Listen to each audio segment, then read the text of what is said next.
안녕하세요 여러분, 나의누리입니다. 오랜만에 업로드인데요. 제가 둘째를 임신하게 되고 이래저래 바쁘게 지내다 보니까 영상이 좀 늦어졌네요. 앵클렉스 정신간호학 파트 요약 영상 시작하겠습니다. 첫 번째로 스키조프레니아에 대해서 말씀드리고 싶은데요. 스키조의 증상으로는 딜루전, 망상, 할루시네이션, 환각, 일루전, 착각, 그 외에 어소시에이티브 루지니스라고 관련이 약한 말을 빠르게 한다거나 탄젠셜리티, 사고가 이탈, 무슨 말 하려는지 모를 만큼의 딴소리를 말한다거나 네얼로지즘, 신조어를 만들어서 본인만 아는 단어를 말하는 등의 증상이 있고요. 주요 증상 중에서도 딜루전과 할루시네이션 증상에 대해서 몇 가지 더 짚어보고 넘어가 볼게요. 딜루전의 특징은 acute reversible, 급성, 가역적이라는 거고요. 딜루전의 종류로는 reference delusion, 관계망상, 관련 없는 외부 상황이 본인과 관련이 있다고 생각하는 것, grandeur delusion, 과대망상, control delusion, 누군가로부터 통제당하고 있다는 망상, nihilistic delusion, 허무망상, 자기 부정적인 망상, somatic delusion, 신체 망상, 신체 이상이 있다고 생각하는 거죠. persecutory delusion, 피해 망상, 대상에게 적의가 숨어 있다고 판단해서 끊임없이 자기중심적으로 해석하는 망상이 있고요. hallucination, 환각은 자극이 없는 상태에서도 무언가를 감지하는 것인데 auditory hallucination, 환청과 visual hallucination, 환시, tactile hallucination, 환촉으로 분류될 수 있습니다. hallucination의 예를 들면 벌레가 기어다닌다고 느낄 수 있고요. 남을 해치라는 환청이 있다고 한다면 호미사이달한 상황이기 때문에 살인의 위험을 예방하기 위해서 타 환자들이 피하도록 하거나 아니면 환자를 격리시키거나 중재를 해야 하고, 만약 자신을 해야라는 환청이 들린다면 수어사이드 가능성이 있기 때문에 위험한 상황으로 보고 노티 및 중재를 해야 합니다. 할루시네이션이 있는 환자들에게는 증상을 환기하고 전환시키기 위해서 음악을 듣게 한다든지 다른 활동을 할 수 있도록 합니다. 그리고 일루전과 할루시네이션의 차이에 대해서 말씀드릴게요. 일루전은 착각, 이거는 하나 이상의 감각을 잘못 해석하는 경우를 말하고요. 할루시네이션은 자극이 없는 상황에서도 왜곡이 나타나는 상태를 말합니다. 예를 들어서 환경에 상관없이 소리가 들리거나 무언가가 보이거나 하는 거는 할루시네이션이고, 반면에 어떤 물 흐르는 소리에서 사람 목소리를 듣는다거나 옷에 있는 무늬가 벌레로 보인다거나 하면 일루전이라고 할 수 있습니다. 스키조프레니아 환자들에게는 decrease environmental stimuli, 자극을, 환경적인 자극을 줄여야 하고 피지컬 터치는 위협으로 인식할 수 있기 때문에 금지이고요. 딜루전과 할루시네이션 등의 이런 증상이 있을 때 환자랑 논쟁을 해서는 안 되고, 환자가 하는 말이 진실이 아니라고 하기보다는 현실 속에 있는 사람과 상황에 대한 이야기를 계속 할 수 있도록 이끌어 가야 하고요. 수어사이드 리스크가 있는지 이제 항상 모니터를 해야 되는 거고, 항상 안전한 환경을 제공해야 되고 신뢰관계를 구축할 수 있도록 해야 합니다. 치료 약물로는 안티사이코틱스 이용하는 건데, 종류로는 할로페리돌, 리스페리돈, 클로르프로마진, 플루페나진, 올란자핀, 클로자핀 등이 있고요. 메디케이션 효과를 보는 데에 2주에서 3주 정도 걸리고 피크 이펙트까지는 수개월이 걸리기 때문에 섣부르게 중간에 증상이 호전을 보인다고 해서 환자의 컨디션에 대해 안심해서는 안 됩니다. 다음으로 Major Depressive Disorder, 주요 우울장애는 2주 이상 우울감이 지속되는 상태를 말하고요. 안티-엔자이어티 메디케이션에 대해서 말씀드릴게요. 이번 영상에는 좀 메디케이션 얘기가 꽤 많이 나오는데, 저는 정신하면은 스키조프레니아 약, 우울증 약, 조증 약, 이런 약물들이 굉장히 어렵고 그런 상호작용이라든지 병용해서는 안 되는 약물들에 대한 게 굉장히 헷갈리더라고요. 그래서 저는 안티-엔자이어티 메디케이션 말씀드리면 크게 벤조디아제핀계, 발비츄레이트계, 부스피론계로 나뉘는데요. 벤조디아제핀계는 로라제팜, 디아제팜, 클로나제팜, 알프라졸람, 클로르디아제폭사이드가 있고, GI 트러블이 없다면 공복 복용이 원칙이고요. 사이드 이펙트로는 안티콜리너직 이펙트로 로우 BP, 컨스티페이션, 유린 리텐션, 드라이 마우스, 블러드 비전이 있습니다. 의존성과 금단 증상 또한 있을 수 있기 때문에 단기 치료제로 주로 사용합니다. 다음으로 발비츄레이트계는 무슨 발비탈로 끝나는 약물이라고 보면 되고, 불면증과 불안증을 완화시키기 위한 단기적 치료제로 사용하고 의존성과 금단 증상을 보이기 때문에 2주 이상 복용하면 안 됩니다. 다음으로 부스피론계는 치료 효과를 보기까지 3주가 소요가 되고요. 의존성이 낮아서 많이 사용하는 약물입니다. 글라우코마, 녹내장에는 사용 금기이고 리버, 키드니 톡시시티를 주의해야 합니다. 다음으로 바이폴라 디스오더, 양극성 장애입니다. 조울증이죠. 조증과 우울증을 번갈아 보이는 양상의 질환입니다. 우선 조증, 매닉의 경우 과장성 행동, grandiosity 보일 수 있고 reckless behavior, 무모한 행동을 보일 수 있습니다. 굉장히 에너지를 많이 쓰기 때문에 매일 체중을 측정합니다. 식사는 고단백, 고칼로리식이 및 틈틈이 핑거푸드류, 스낵 같은 거 제공해주도록 하고 low stimulative environment, private room을 쓰도록 합니다. 그룹 활동은 피하고 개인 활동을 하도록 하고요. 예를 들어 집중력을 요하는 십자수나 작은 퍼즐 맞추기 등의 정적인 활동을 하도록 합니다. 환자가 액팅아웃 시에는 hostile behavior에 대해서 제한을 분명히 두고 밖으로 데리고 나가도록 합니다. 약물은 리튬을 주로 사용할 수 있고 주의사항은 약물 복용 시에 나트륨과 물 섭취가 중요하다는 것. 따라서 이뇨제 병용은 금기이고요. 만약에 약물 복용 시간을 깜빡했을 때 2시간 이내면 바로 복용을 하도록 하고 그 이상이면 그냥 그날은 건너뛰고 다음날 하루치 분량의 용량만 복용해야 한다는 것입니다. 리튬 톡시시티 증상도 같이 참고하시면 좋을 것 같아요. 증상으로 다이아리아, 아탁시아, 트레머, 슬러드 피치, 머슬 트위칭, 시저, 할루시네이션 이렇게 되겠고요. 다음으로 디프레션, 우울사파를 보일 때에는 혼자 두지 않도록 하고 수어사이드 계획이 있는지 직접적으로 물어볼 수 있고 인썸니아 증상이 있을 수 있기 때문에 낮 시간에 그룹 액티비티라든지 신체 활동을 격려하도록 하고 잠들기 전에 따뜻한 물로 샤워하도록 합니다. 저녁 이후에 운동하거나 술을 마시지 않도록 합니다. 식사는 소량씩 고칼로리, 고단백 스낵이나 플루이드를 먹도록 하고 식사 중에 환자 곁에 함께 있어주도록 합니다. 우울증 치료 약물로는 TCA, SSRI, 마오 이니비터 이 정도로 볼 수 있는데 TCA는 무슨 트립틸린으로 끝나는 성분이라고 보면 되시고 투약 후 2주에서 4주 후에 효과가 나타나고요.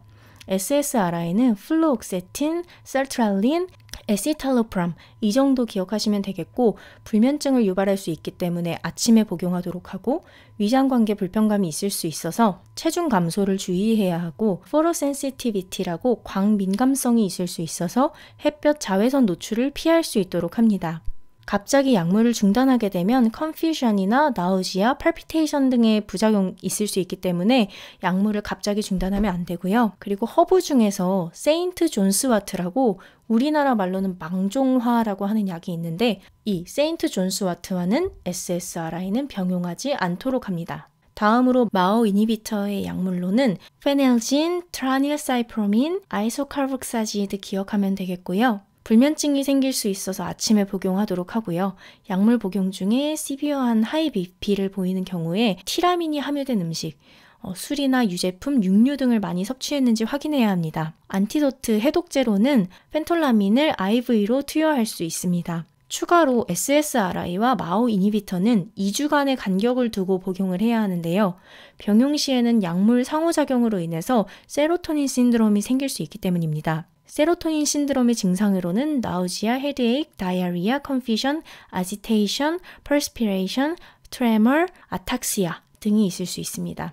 그래서 SSRI와 마오 이니비터는 2주간의 간격을 둬라 중요해요. 다음은 포스트 트라우마틱 스트레스 디스오더, PTSD입니다. 트라우마 후에 짧게는 한 달에서 길게는 몇 년 이후에 나타날 수 있고 증상으로는 트라우마에 대해서 말하는 걸 피하는 것, 플래시백 증상, 어떤 상황에서 갑작스레 과거 트라우마에 갑자기 강하게 몰입되어서 그 당시의 감각이나 심리 상태가 그대로 재현되는 상태를 느끼는 것을 플래시백이라고 하고 디프레션, 그리고 guilt, 죄의식, 죄책감을 느낄 수 있고 인썸니아, 나이트메어, 악몽, 사회적 위축, 소셜 위드로월 등이 있을 수 있습니다.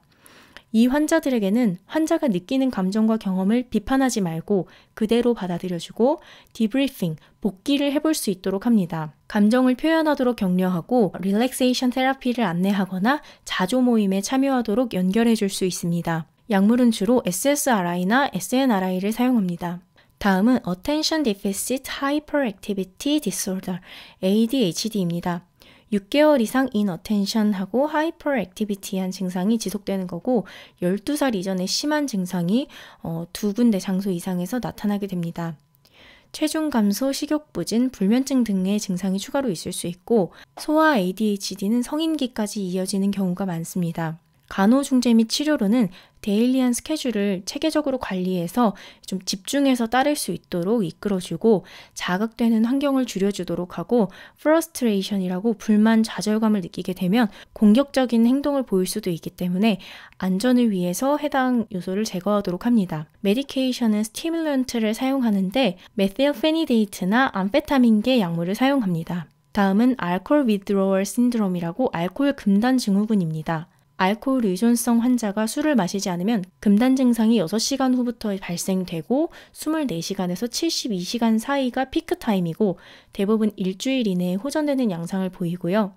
CNS 하이퍼액티비티로 인해서 인솜니아, 비주얼 할루시네이션, 레스틀리스니스, 트레머, 다이아포레시스, 타키카리아, 하이퍼텐전, 그리고 이리타빌리티나 컨베티브니스가 인크리스되는 좀 호전적인 양상 보일 수 있고요. 하이포글리세미아, 시저 보일 수 있고요. 증상 완화를 위해서 벤조디아제핀계의 약물을 사용합니다. 무슨 제팜 또는 클로리디아제폭사이드 중에 사용한다고 보시면 되고요. 알코올 오남용으로 금단 증후군을 겪는 많은 환자분이 바이타민 B1, 띠아민, 폴릭 액시드, 일렉트롤라이트가 결핍되는데 특히 띠아민 결핍 시에는 베르니케 코르사코프 신드롬이 발생할 수 있어서 주의해야 합니다. 치료 중에 하나로 디설피람을 사용할 수 있는데 알코올 어버전, 혐오 치료를 하는 것입니다. 약물 복용 시에는 헤드에이크, 나우지아 보미팅, 다이아포레시스, 타키카리아, 하이포텐전, 디스프니아 등의 증상을 경험하게 되고요. 마지막 약을 복용하고 2주 이내에 알코올을 섭취하게 되면 그 혐오감이, 그런 증상들이 계속 느껴지면서 혐오감이 올라오는 효과가 있습니다. 단 디설피람 한 번 복용만으로 완치가 아니기 때문에 주기적으로 병원에 방문을 해야 하고 디설피람 치료 중이라는 메디컬 브레이슬릿을 착용하고 있어야 합니다. 그리고 디설피람 사용 시에는 알코올 포함된 물질은 피할 것을 교육해야 되는데요. 알코올 포함된 물질로는 비네거, 식초, 커프 메디케이션, 마우스워시, 알코올이 함유된 구강세정제, 그리고 애프터쉐이브 로션 등이 있습니다. 다음으로는 오피오이드, 마약입니다. 대표적인 부작용으로는 레스피레토리 디프레션으로 죽음에 이를 수 있다는 것이고 금단 증상은 4시간에서 48시간 사이에 발생하는데 BP와 하트레이트 상승, 다이아리아, 리노리아, 엔자이어티, 인썸니아, 나우지아 보미팅, 마이알지아, 세크레이션, 레스틀리스니스, 마이드리아시스, 동공이 열리는 산동 증상, 필로 이렉션, 소름 돋는 증상 등이 있고 금단 증상 치료제로는 메사돈을 사용한다고 알고 계시면 될 것 같고 가장 중요한 호흡 억제를 즉각적으로 막아주는 안티도트는 날록손이라는 것 알고 계시면 될 것 같고요. 날록손 중요합니다. 다음은 이팅 디스오더, 식이장애 관련한 질환인데요. 두 가지, 아노렉시아 nervosa, 신경성 식욕부진과 불리미아 nervosa, 신경성 폭식증에 대해 다뤄보겠습니다. 먼저 아노렉시아 nervosa는 12살에서 18살 사이에 많이 나타나고 adolescent age, 청소년기에 많이 나타나고요. 시기에 아주 제한적이거나 폭식 후에 스스로 구토를 하는 경우라고 볼 수 있고 이 환자들은 자기 통제 능력이 있다고 봅니다. 자기 체중 관리를 철저하게 하는 그런 모습을 통해서요. BMI는 18.5 미만이고 정상 체중의 15% 이상 로스된 상태입니다. thin hair, 얇은 머리카락, amenorrhea, 무월경, cold intolerance, 추위 불내증, 그리고 라누고, 솜털 나는 건데 지방이 너무 이제 적은 경우에 신체 보호를 위해서 우리 몸에 솜털이 자란다고 해요.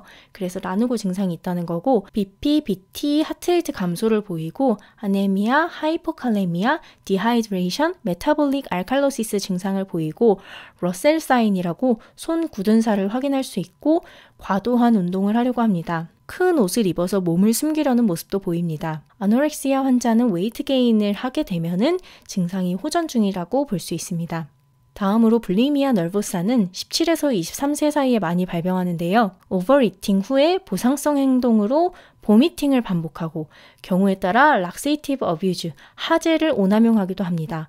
이 환자들은 자기 통제가 안 된다고 보고요. 아노렉시아 nervosa와 동일한 점은 운동을 많이 한다는 것. 반면에 불리미아 nervosa 환자들은 체중이 노멀 레인지라고 보시면 됩니다. 구토를 반복적으로 하기 때문에 하이포칼레미아, 좀 겹치는 부분들이 있죠. 메타볼릭 알칼로시스, 덴탈 이로전을 보일 수 있습니다. 환자의 보미팅 횟수가 줄어들고 락세이티브 사용이 감소하면 질병이 호전 중임을 알 수 있습니다. 치료 간호법은 체계적인 식사로 적정 칼로리를 섭취하도록 하는 것이고 음식과 관련된 감정을 환자에게 적어보도록 하고 혈중 전해질 농도를 모니터할 수 있고 밥 먹고 1시간에서 2시간 사이에는 화장실 가는 것 포함해서 클로즐리하게 observation 해볼 수 있겠습니다.